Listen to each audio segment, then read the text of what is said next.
puasa ini menekan kita, memberikan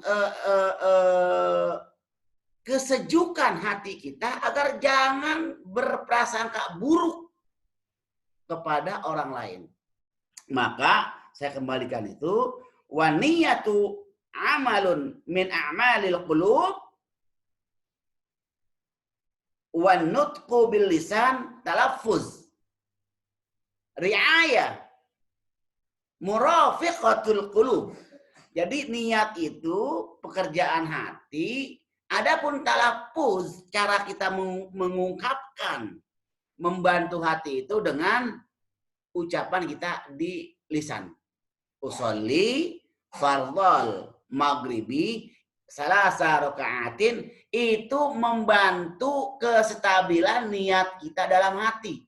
Dan itu bukan niat, talaffuz, niatnya dalam hati. Nah, oleh karenanya, karena saya sampaikan lagi, karena niat ini adanya dalam hati, hati yang kita yang tahu bainana wa baina rabbina, antara kita dan Allah. Ini pelajaran yang sangat menarik bagi puasa ini dari tinjauan kajian muhasabatun nafs, mengintrospeksi diri. Jadi nampaknya puasa yang paling tepat untuk kita jadikan bahan untuk mengevaluasi diri kita di hadapan Allah Subhanahu wa taala. Tadi saya bilang berprasangka buruk kepada orang lain itu dosa hukumnya. Selalu mencurigakan orang itu dosa hukumnya.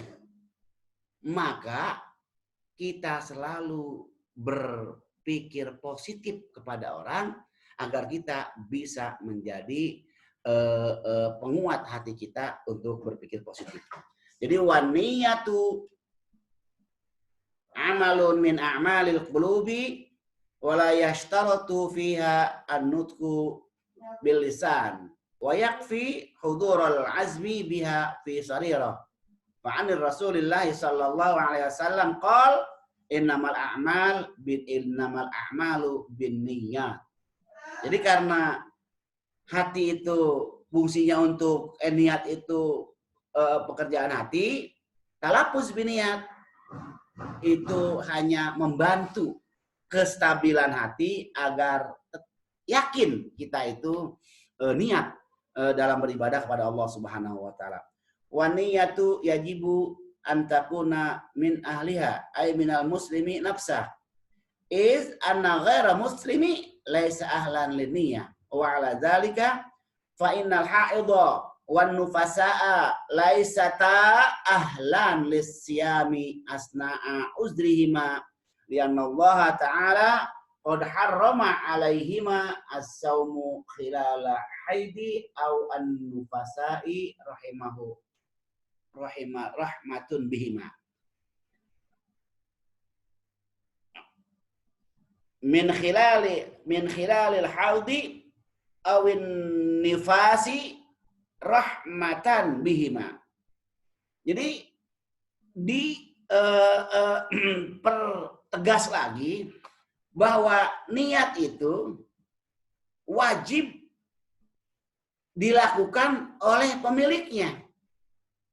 Maksudnya orang yang melaksanakannya ternyata yang memiliki kapasitas yang boleh melaksanakan niat itu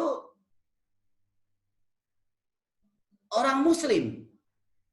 Min waniyatu yajibu an takuna min ahliha ay minal muslimi nafsa is anna ghaira muslimi laisa ahlan liniyah.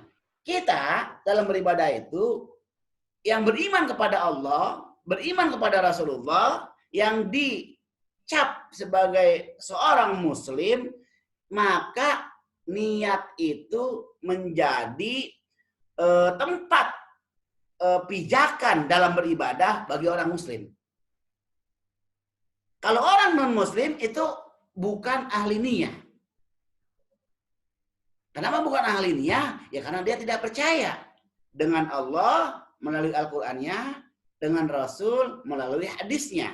Nah, oleh karenanya dikatakan oleh beliau Sa'id Asyur itu niat itu ahli orang-orang muslim. Orang-orang non-muslim tidak ada kewajiban niat. Karena mau digantungkan kemana? Aktivitas yang dia lakukan dalam beribadah kepada Allah Subhanahu wa taala. Wa 'ala dzalika fa innal haidha wan nufasaa laisa ta'ahlan lisyami asna uzrihima. Oleh karenanya diibaratkan tadi orang muslim punya niat, orang non muslim tidak memiliki niat dan tidak ada niat baginya. Bagaikan seorang wanita yang sedang haid. Yang haid, yang wanita-wanita nifas, laisata ahlan lisyami asna'a uzrihima. Nah, keduanya itu bukan ahli puasa karena dia tidak memiliki niat. Laisa ahlan lisyami asna'a uzrihima. Dia tidak berhak untuk melaksanakan puasa karena tergores oleh haid, nifas. Lianna Allah Ta'ala qad harrama alaihima as-saumu khilala haidin. Karena Allah Subhanahu wa taala tidak memperbolehkan bagi keduanya itu berpuasa saat haid, saat nifas. Tapi keduanya itu rahmatun bihima, itu adalah anugerah yang Allah berikan kepada orang yang haid dan orang yang nifas. Bapak Ibu sekalian, ketika kita bicara soal niat itu ahlinya bagi orang muslim dan tidak ada dinisbatkan bagi orang non muslim, dari itu sama halnya seperti berpuasa. Puasa itu diwajibkan kepada orang muslim, tapi tidak masuk kewajiban puasa itu bagi wanita, ibu-ibu yang sedang haid. Lalu mungkin pemikiran ini bisa masuk berkata, wah enak sekali ya ibu para wanita itu ada liburnya puasa. Kalau itu yang dikatakan, bisa jadi perkataan itu tidak menerima hukum Allah.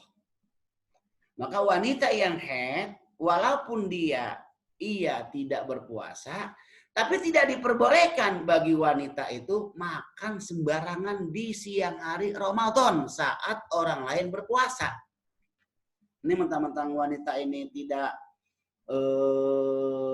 puasa, ayo aja pagi-pagi udah bikin nasi goreng, jam 9 udah bikin hidangan makan, tengah hari bolong dia bikin rujak, wah segala macam. Sementara di lingkungan ia tinggal itu orang lain berpuasa, tidak boleh bagi wanita yang haid sembarangan makan minum di depan orang yang sedang berpuasa, khususnya di bulan Ramadan. Karena status wanita yang haid pun sebetulnya seperti ia berpuasa. Apalagi kalau ibu-ibu yang anaknya masih kecil-kecil sedang dilatih berpuasa, ibunya tidak berpuasa karena haid. Mungkin ibu itu tidak terlihat kapan dia makannya, di mana dia minumnya, karena tidak ingin dilihat oleh anak yang sedang berpuasa. Menyembunyikan saat ia makan dan saat ia minum. Itu memang adab dalam bulan puasa. Oke, jadi wanita bukan karena enak tidak berpuasa. Wanita-wanita soleha sebetulnya yang dapat uzur tidak berpuasa itu di bulan Ramadan, mereka bersedih. Mereka itu tidak mau sebetulnya. Pengennya semua puasa. Tidak ada. Dia itu istirahat dalam berpuasa. Tapi karena ini hudud min hududillah yang bagi alaiha ayyahtarimah.